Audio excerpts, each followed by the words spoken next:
السلام علیکم ورحمۃ اللہ وبرکاتہ۔ میں محمد عظمت رضا رضوی نظامی استاد جامعۃ رضا فاطمۃ الزہرا صورت گجرات درجہ فضیلت سے مخاطب بخاری شریف کا درس دینے جا رہا ہوں۔ اللہ رب محمد صلی اللہ علیہ وسلم، نحن عباد محمد صلی اللہ علیہ وسلم۔ اللہم رب اشرح لی صدری ویسر لی امری واحلل عقدۃ من لسانی یفقہوا قولی۔ اللہم رب یسر ولا تعسر وتمم بالخیر وبک نستعین یا فتاح یا فتاح یا فتاح۔ اللہم افتح علینا حکمتک وانشر علینا رحمتک یا ذا الجلال والاکرام۔ بسم اللہ الرحمن الرحیم۔ باب فضل من علم وعلم۔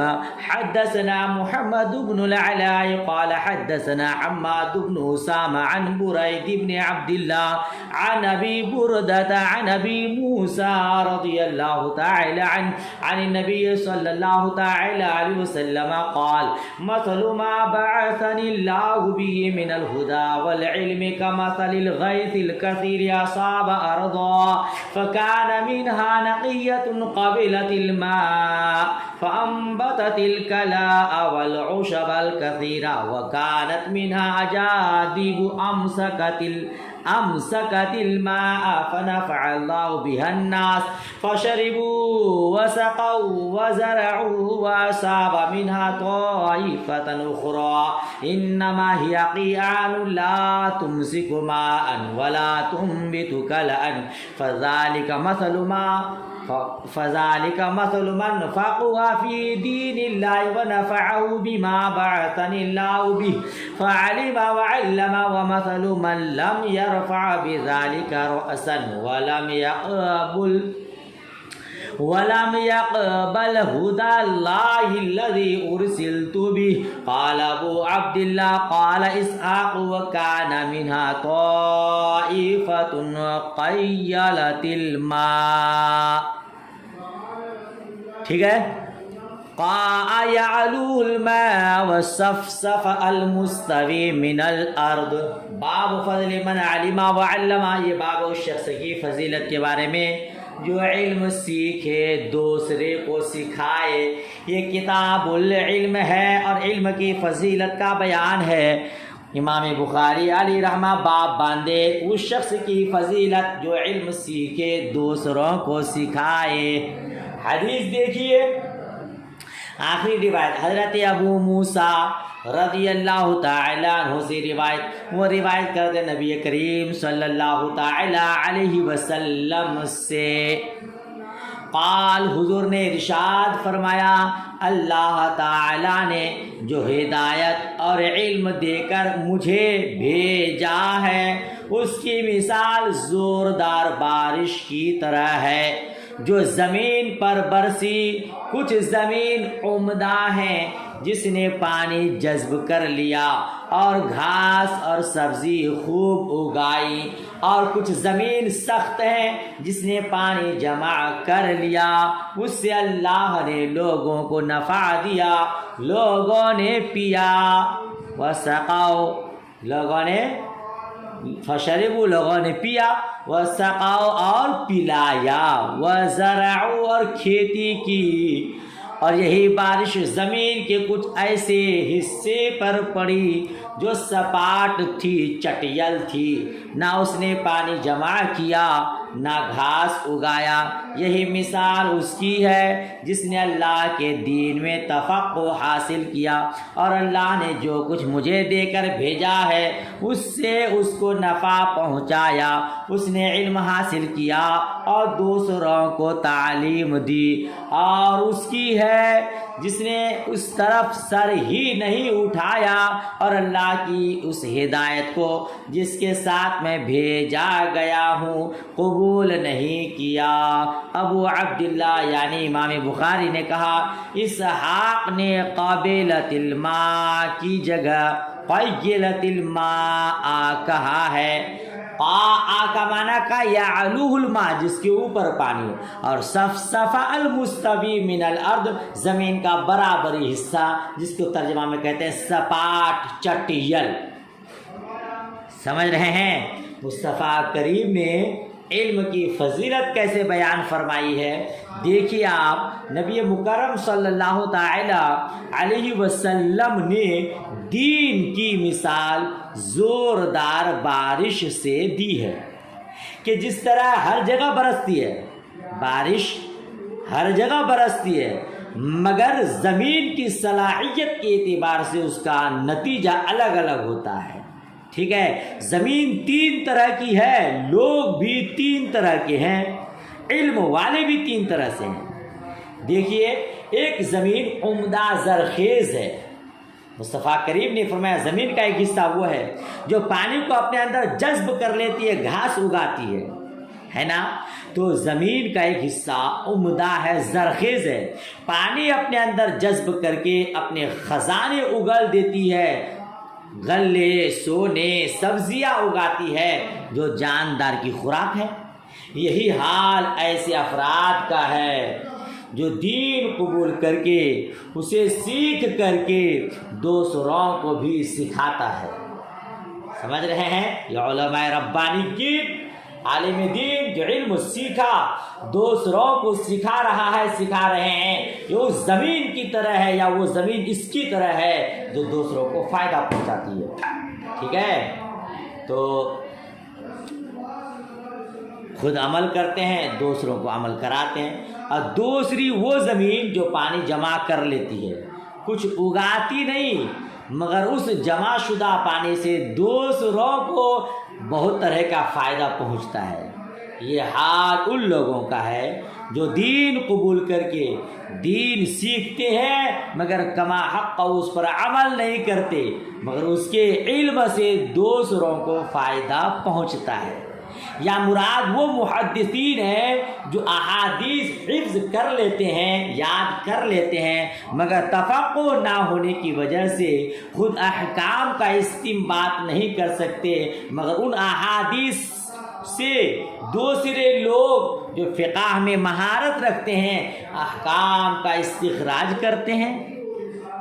ٹھیک ہے، تو یہ وہ زمین جو پانی جمع کر لیتی ہے ان محدثین، ان علماء کی طرح ہیں جو علم تو حاصل کیے ہیں، خود فائدہ نہیں اٹھا پاتے، دوسرے ان سے فائدہ اٹھاتے ہیں، یعنی خود عمل نہیں کرتے اور دوسروں کو علم پہنچاتے ہیں۔ ٹھیک ہے، اور زمین کا تیسرا حصہ وہ چٹیل بنجر زمین جو نہ پانی جمع کرتی ہے نہ کچھ اگاتی ہے، اس پر پانی آتا ہے، پانی بہہ کے چلا جاتا ہے۔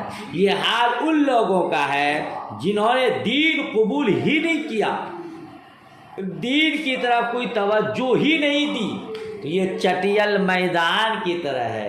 تو زمین 3 طرح کی ہے، لوگ بھی 3 طرح کے ہیں۔ بہرحال سب سے اچھی زمین وہ جو پانی اپنے اندر جذب کرے اور اس سے ہریالی اگے، تو سب سے بہتر آدمی وہ جو علم سیکھے، دوسروں کو سکھائے۔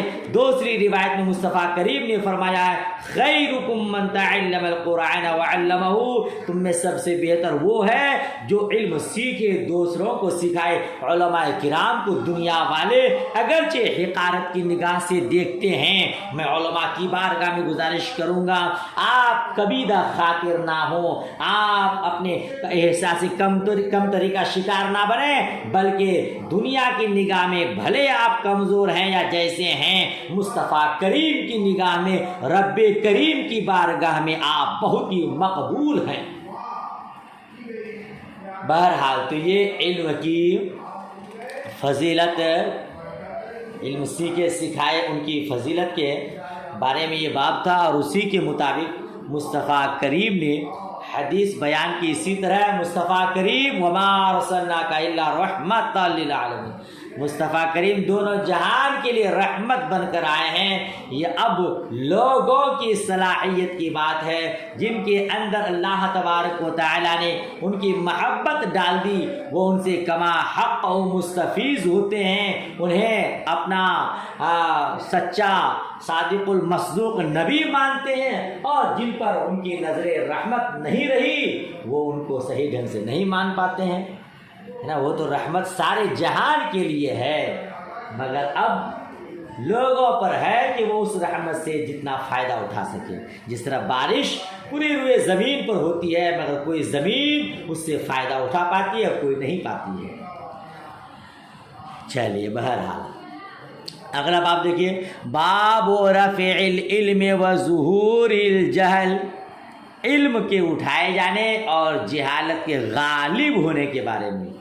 علم قرب قیامت اٹھا لیا جائے گا، جہالت غالب ہوگی، اسی کے بارے میں یہ باب ہے. علم اٹھائے جانے اور علم کے اٹھانے اور جہالت کے غالب ہونے کے بارے میں.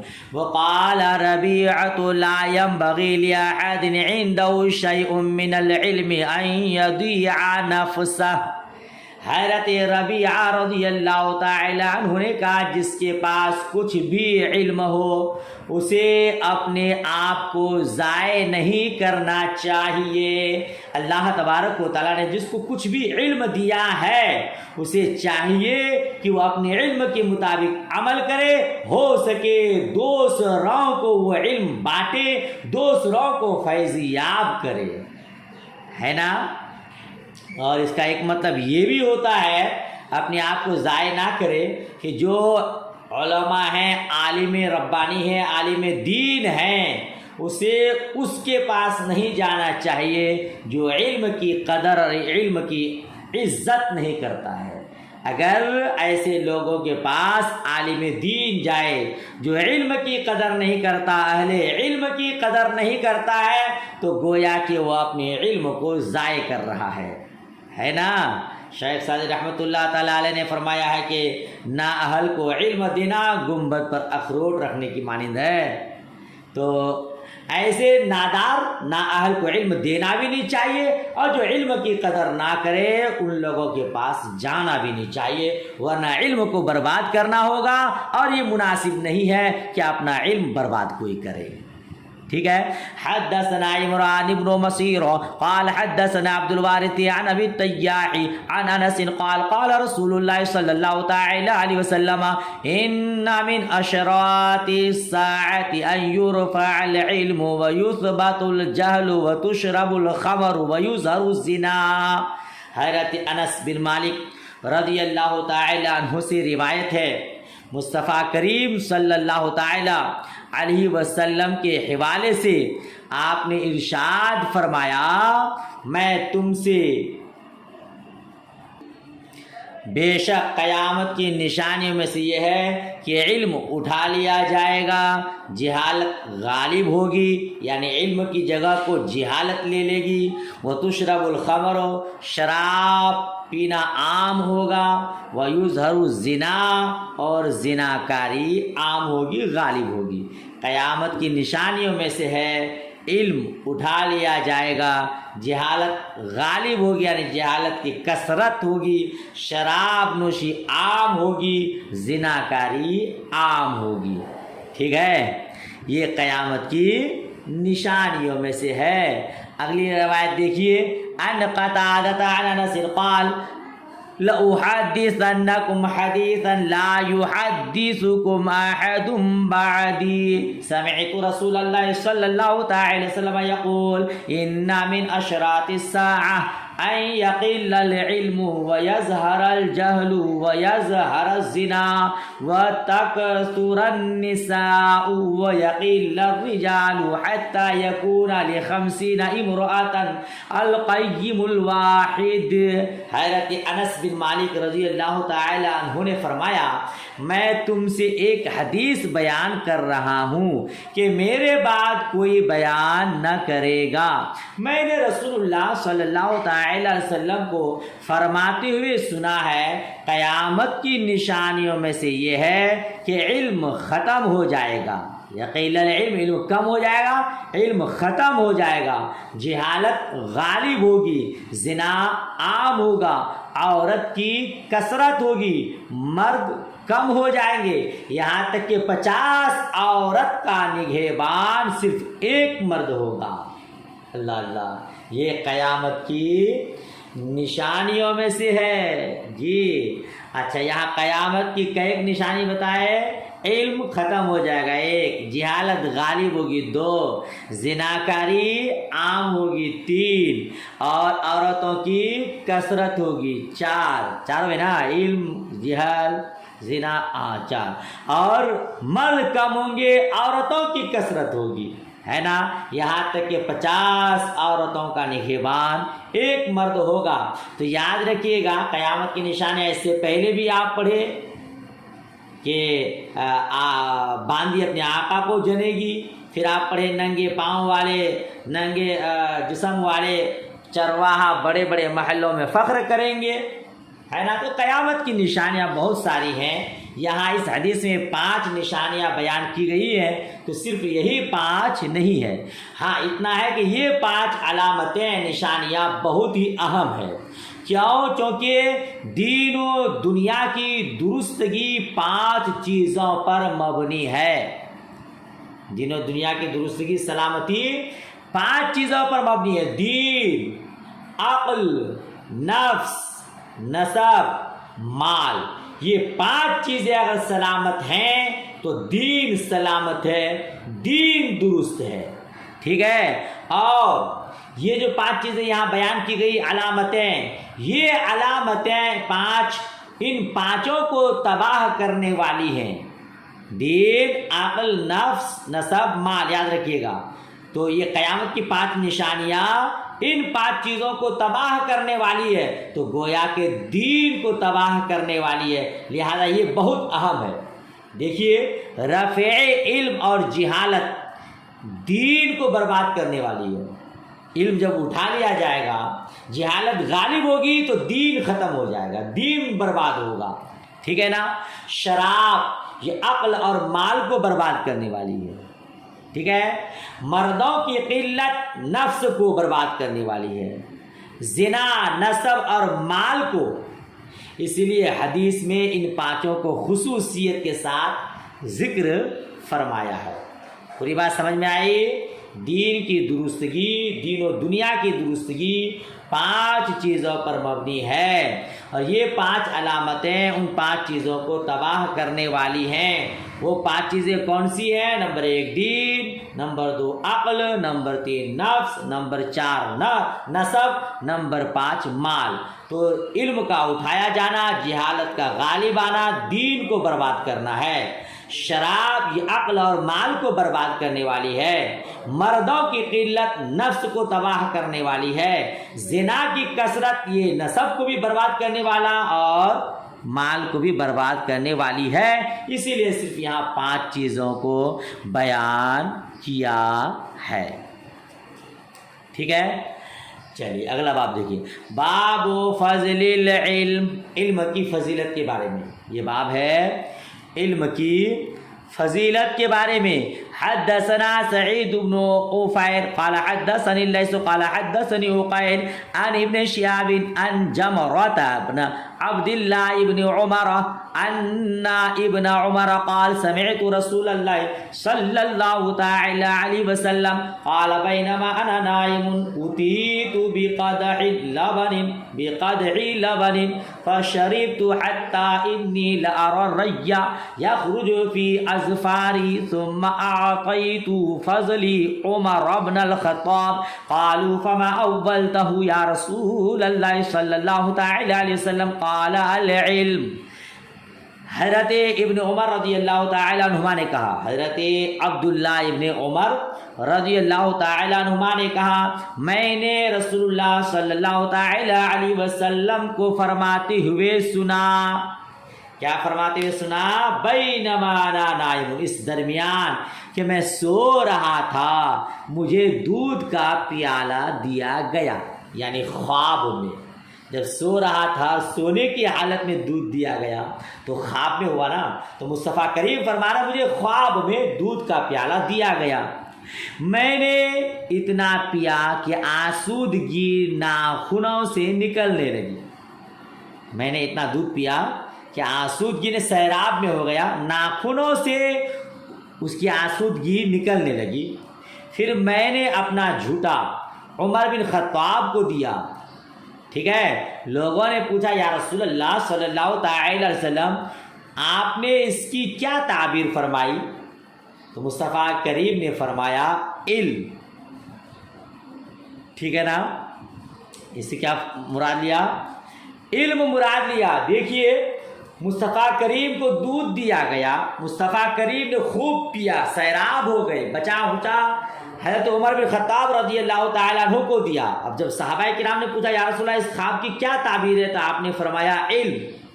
گویا کہ دودھ کی تعبیر علم کے ساتھ فرمایا. اب دودھ کی تعبیر علم سے کیوں فرمایا؟ تو اس لیے کہ جس طرح علم کثیر النفع ہے اور لوگوں کو فائدہ پہنچانے والا ہے، اسی طرح دودھ بھی لوگوں کے لیے بہت ہی مقوی بہترین غذا ہے، لوگوں کو فائدہ پہنچاتا ہے. تو دودھ اور علم یہ دونوں فائدہ پہنچانے میں مشترک ہے. ٹھیک ہے؟ علم سے دین و دنیا سنورتی ہے، اور علم روح کی غذا ہے، اس کے لیے مقوی ہے، اور دودھ انسان کے بدن کو مضبوطی پہنچاتا ہے، اس کے لیے مقوی ہے. تو گویا دونوں فائدہ پہنچانے میں مشترک ہے. اسی لیے مصطفیٰ کریم نے دودھ کی تعبیر علم سے لی. ٹھیک ہے؟ اور علم کے فضیلت اس حدیث سے اس طرح بھی ثابت ہوتی ہے کہ رسول پاک صلی اللہ تعالی علیہ وسلم کا عطا فرمودہ فضلہ مبارکہ ہے. مصطفیٰ کریم نے اپنا بچا ہوا جو کچھ بھی دیا وہ بہت ہی متبرک ہے، اور وہ متبرک شے کس کو ملی؟ حضرت عمر بن خطاب رضی اللہ تعالی عنہ کو. بات سمجھ میں آ گئی؟ چلیے اگلا باب دیکھیے. باب الفتیا وهو واقف على ظهر دابت یا غیرها. چوپائے کے پیٹھ پر یا اس کے علاوہ پر یعنی زمین پر کھڑے ہو کر کے فتویٰ دینا. باب الفتیا فتویٰ دینا، وہ ہوا واقف درا حالانکہ وہ کھڑے ہو، نہیں کھڑے ہونے کی حالت میں. تو آپ صلی اللہ علیہ وسلم کیا کریں گے؟ چوپائے پر سوار ہو کر یا زمین وغیرہ پر کھڑے ہو کر فتویٰ دینے کے بارے میں. جی زمین پر کھڑے کھڑے بھی آپ فتویٰ دے سکتے ہیں، چوپائے پر سوار ہیں، کسی گاڑی وغیرہ پر سوار ہیں اور آپ سے مسئلہ پوچھا جا رہا ہے تو آپ اس حالت میں بھی فتویٰ دے سکتے ہیں. مصطفیٰ کریم نے ایسا کیا ہے. حدیث دیکھیے. قال حدثنا اسماعیل قال حدثني مالك عن ابن شهاب عن عيسى بن طلحة بن عبید اللہ عن عبد اللہ ابن عمرو بن العاص ان رسول اللہ صلی اللہ علیہ وسلم وقف فی حجۃ الوداع بمنى للناس يسألونه فجاءه رجل فقال لم أشعر فحلقت قبل أن أذبح قال اذبح ولا حرج. فجاء آخر فقال لم أشعر فنحرت قبل أن أرمي قال ارمي ولا حرج. قال فما سئل النبي صلى الله عليه وسلم عن شيء قدم ولا أخر إلا قال افعل ولا حرج. حضرت عبداللہ بن عمرو بن عاص رضی اللہ تعالی عنہم سے روایت فرماتے ہیں بے شک رسول پاک صلی اللہ تعالی وسلم حجۃ الوداع کے موقع میں مینا میں لوگوں کے سامنے کھڑے تھے. وقفا فی حجۃ الوداع، کھڑے تھے حجۃ الوداع میں، بمنى للناس، مینا میں لوگوں کے سامنے. تو آپ صلی اللہ علیہ وسلم کیا کیے؟ رسول پاک صلی اللہ تعالی وسلم حجۃ الوداع کے موقع پر مینا میں لوگوں کے سامنے کھڑے تھے. یسألونہ، لوگ آپ سے سوال کرنے لگے. فجاءہ رجل، تو آپ کی بارگاہ میں ایک شخص آیا. فقال، پھر اس نے عرض کیا، لم اشعر، مجھے شعور نہیں تھا. فحلقت، میں نے حلق کر لیا، قبل ان اذبح، ذبح کرنے سے پہلے. جی مسئلہ یہ ہے کہ ذبح کرنے کے بعد، قربانی دینے کے بعد سر منڈانا ہے، بال منڈانا ہے، حلق کرنا ہے. مگر ایک شخص عرض کرتے ہیں کہ حضور مجھے شعور نہیں تھا، معلوم نہیں تھا، میں نے ذبح کرنے سے پہلے حلق کر لیا. تو مصطفیٰ کریم کی بارگاہ میں یہ سوال پوچھا گیا. مصطفیٰ کریم نے جواب دیا، اذبح ولا حرج، ذبح کرو کوئی حرج نہیں. یعنی بھلے پہلے وہ کرنا تھا، تم نے یہ کر لیا تو کوئی حرج نہیں ہے، ذبح کر لو. ٹھیک ہے. فجا آخر، پھر دوسرا آدمی آیا، اس نے عرض کیا حضور مجھے شعور نہیں تھا، معلوم نہیں تھا، میں نے نحر کر لیا رمی جمار سے پہلے. مصطفیٰ کریم نے فرمایا ارمی ولا حرج، کر لو رمی جمار کر لو، کوئی حرج نہیں ہے. راوی حدیث فرماتے ہیں فما سئل النبی صلی اللہ علیہ وسلم، نبی کریم صلی اللہ تعالی علیہ وسلم سے تقدیم و تاخیر والی چیزوں کے بارے میں سوال کیا گیا، مقدم و مؤخر کے بارے میں سوال کیا گیا، یعنی جس کو پہلے کرنا تھا بعد میں کر لیا، جس کو بعد میں کرنا تھا اس کو پہلے کر لیا. ان چیزوں کے متعلق مصطفیٰ کریم سے سوال کیا گیا تو حضور نے ارشاد فرمایا افعل ولا حرج، کرو کوئی حرج نہیں. دیکھیے بات کیا تھا، کھڑے ہو کر کے فتویٰ دینا. مصطفیٰ کریم حجۃ الوداع کے موقع پر مینا میں لوگوں کے سامنے کھڑے ہیں، لوگ سوال کرتے چلے جا رہے ہیں، مصطفیٰ کریم فتویٰ دیتے چلے جا رہے ہیں، جواب ارشاد فرماتے چلے جا رہے ہیں. معلوم ہوا کہ کھڑے کھڑے بھی فتویٰ دینا درست ہے.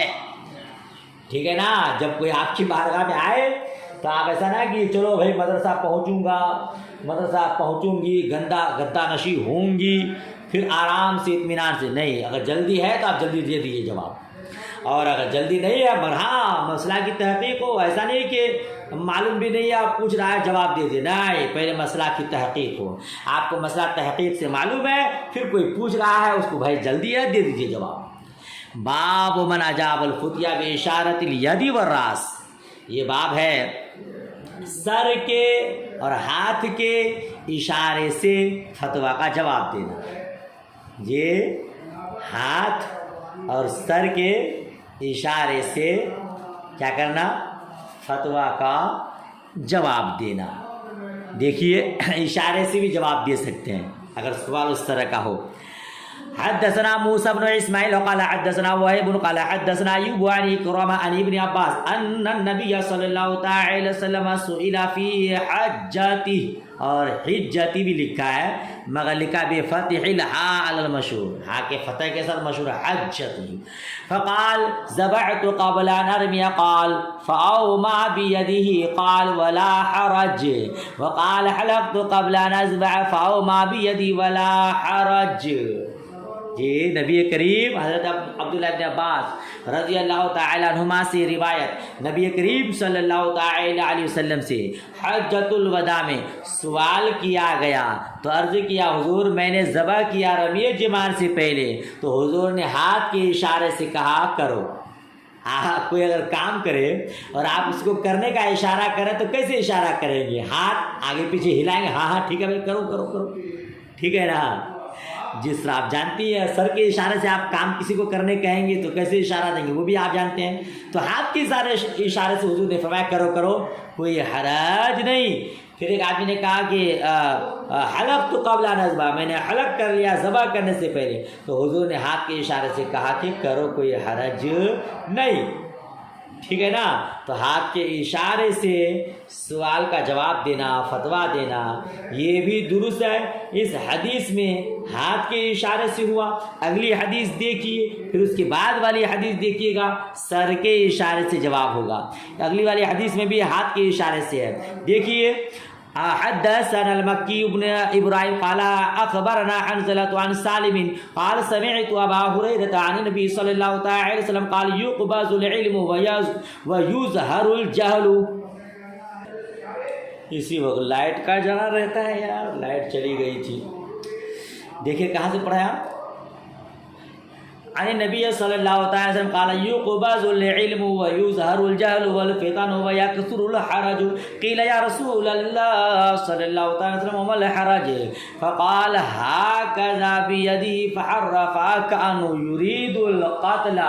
حضرت سالم نے کہا میں نے ابو ہریرہ رضی اللہ تعالی عنہ سے سنا کہ نبی کریم صلی اللہ تعالی علیہ وسلم نے فرمایا علم اٹھا لیا جائے گا اور جہالت غالب ہوگی اور فتنے پھیل جائیں گے اور حرج کی کثرت ہوگی. پوچھا کہ یا رسول اللہ حرج کیا چیز ہے؟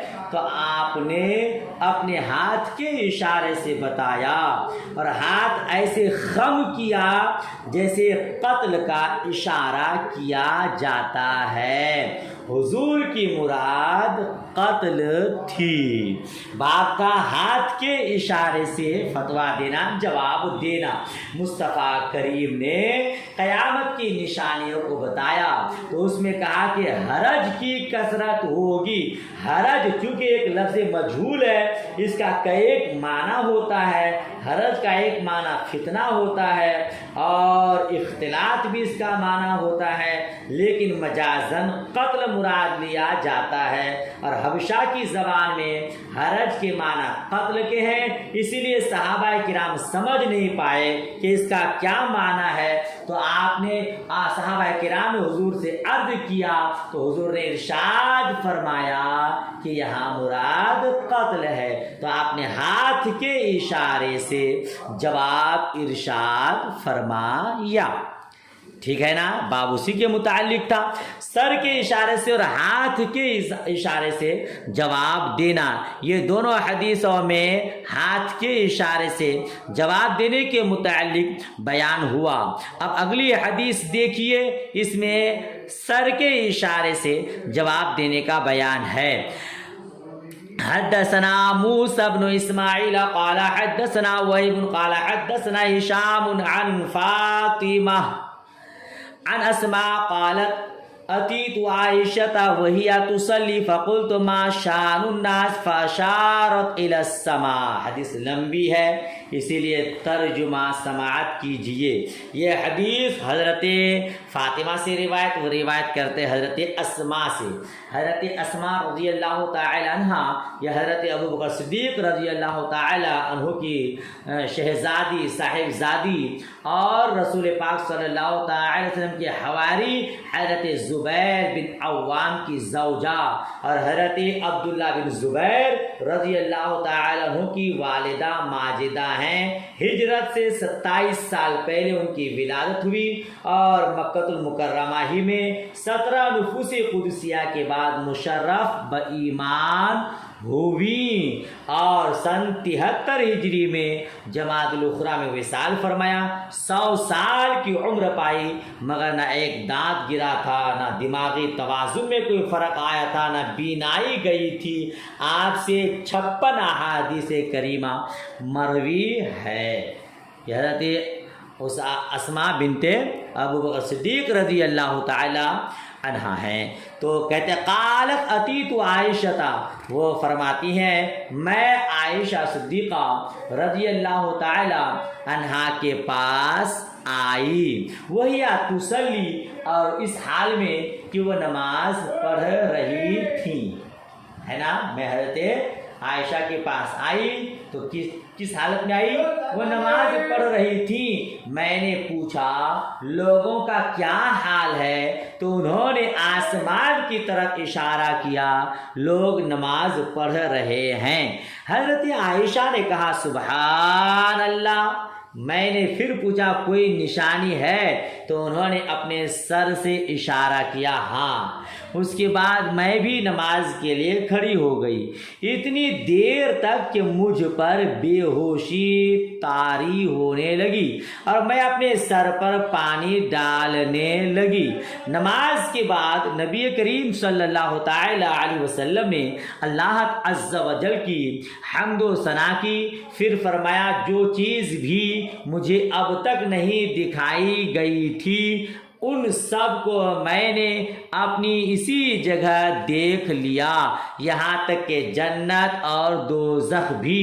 پھر مجھے وحی کی گئی کہ تم لوگ اپنی قبروں میں آزمائے جاؤ گے، مسیح دجال کے فتنے کے قریب یا مثل مجھے یاد نہیں۔ راوی فرماتی ہیں کہ مجھے یاد نہیں اسماء نے ان دونوں میں سے کون سا لفظ کہا تھا۔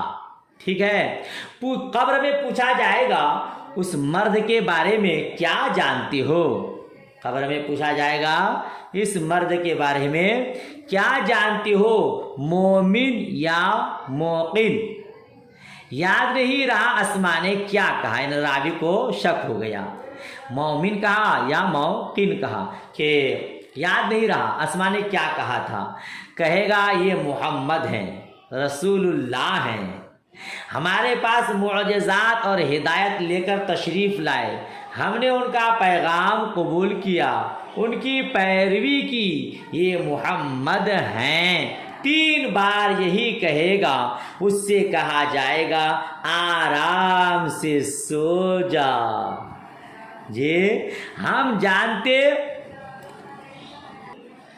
قد علمنا ان کنت لموقنا بھی، ہم جانتے تھے کہ تو ان پر یقین رکھتا تھا، لیکن منافق یا مرتاب اسما نے کیا کہا تھا یاد نہیں، کہے گا میں نہیں جانتا، میں نے لوگوں کو جو کچھ کہتے سنا تھا وہی میں نے بھی کہا، یا وہی میں بھی کہتا تھا۔ یہ باب چکے تھا ہاتھ کے اشارے سے اور سر کے اشارے سے جواب دینے کے بارے میں، تو 2 حدیث آپ نے اس سے پہلے پڑھی، ہاتھ کے اشارے سے جواب دیا، اب اس حدیث کو دیکھیے آپ کے سر کے اشارے سے جواب دیا ہے نا۔ جب پہنچی نماز کی حالت میں تھی تو سر کے اشارے سے آپ نے جواب دیا۔ یہ حدیث یہاں کچھ مختصر ہے، پوری تفصیل باب الکسوف میں آئے گی، مگر یہاں جو ہے اس کو آپ ذہن نشی کر لیجئے، ہے نا۔ یاد رکھیے گا سن 10 ہجری میں سورج میں گہن لگا، حضور نبی مکرم صلی اللہ تعالی علیہ وسلم نے نماز کسوف کی آواز لگائی، لوگوں کو دعوت دی، صحابہ کرام نماز کے لیے جمع ہو گئے، سورج گہن کی نماز حضور نے با جماعت پڑھائی۔ اسی دوران حضرت اسماء ام المؤمنین حضرت ماں عائشہ صدیقہ رضی اللہ تعالی عنہا سے ملاقات کے لیے آئی کہ سب لوگوں کو دیکھا نماز پڑھ رہے ہیں اور یہ بھی نماز میں ہے، پوچھا کیا بات ہے؟ ام المؤمنین حضرت ماں عائشہ صدیقہ رضی اللہ تعالی عنہا نے سر سے آسمان کی طرف اشارہ کیا کہ گہن ہے، سورج گہن ہے، اس لیے نماز پڑھی جا رہی ہے۔ حضرت اسماء بھی نماز میں شریک ہو گئی، چونکہ حضور نبی مکرم صلی اللہ تعالی علیہ وسلم نے اس نماز میں قیام بہت زیادہ طویل کیا تھا۔ حضرت اسماء پر گرمی اور دیر تک کھڑے رہنے کی وجہ سے غشی طاری ہونے لگی، انہوں نے بار بار اپنے سر پر پانی ڈالا کہ بے ہوش نہ ہو جائے۔ نماز کے بعد حضور نبی مکرم صلی اللہ تعالی وسلم نے خطبہ ارشاد فرمایا، حمد و ثنا کے بعد ارشاد فرمایا جن جن چیزوں کو میں نے اب تک نہیں دیکھا تھا سب کی سب اس جگہ مجھے دکھائی گئی، یہاں تک کہ میں نے جنت اور دوزخ بھی دیکھی۔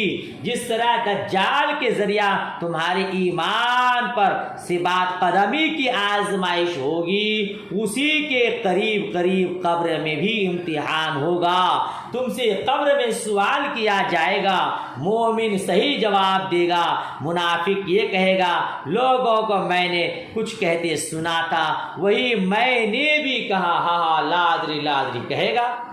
ٹھیک ہے، تو یہ حدیث کا مفہوم ہے، یہی حدیث باب الکسوف میں انشاءاللہ تفسیر کے ساتھ آئے گی۔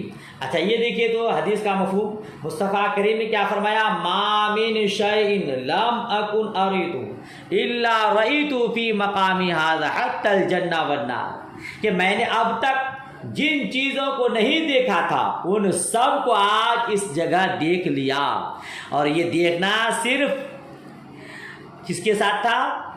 عالم زیری کے ساتھ خاص نہیں، عالم بالا کی بھی تمام موجودات کو دیکھا، صرف زمین کی تمام چیزوں کو نہیں دیکھا، آسمان کی بھی تمام موجودات کو دیکھا، یہاں تک کہ جنت اور دوزخ میں جانے والوں کو بھی تفصیل دیکھا۔ یہ حدیث اس بات پر نص صریح ہے کہ حضور نبی مکرم صلی اللہ تعالی علیہ وسلم کو جمیع ما کانا و ما یکون کا علم عطا فرمایا گیا۔ ٹھیک ہے نا، تبھی تو ہم مصطفیٰ کریم صلی اللہ تعالی علیہ وسلم کے لیے علم غیب مانتے ہیں۔ ٹھیک ہے. اور حضور اعلیٰ حضرت رضی اللہ تعالیٰ عنہ نے ایسی موقع پر تو ارشاد فرمایا ہے، اور کوئی غیب کیا تم سے نہا ہو بھلا، جب نہ خدا ہی چھپا تم پہ کروڑوں درود. مصطفیٰ کریم کو اللہ عز و جل نے تمام علوم کو عطا فرمایا تھا. ٹھیک ہے. اس حدیث سے کئی ایک مسائل حل ہو گئے. نمبر 1، سورج گرہن کی نماز با جماعت پڑھی جا سکتی ہے، مشروع حضور نے پڑھایا ہے. نمبر 2، سورج گرہن کی نماز کے بعد خطبہ مسنون ہے. نمبر 3، خطبے کی ابتدا میں حمد و ثنا ہونی چاہیے.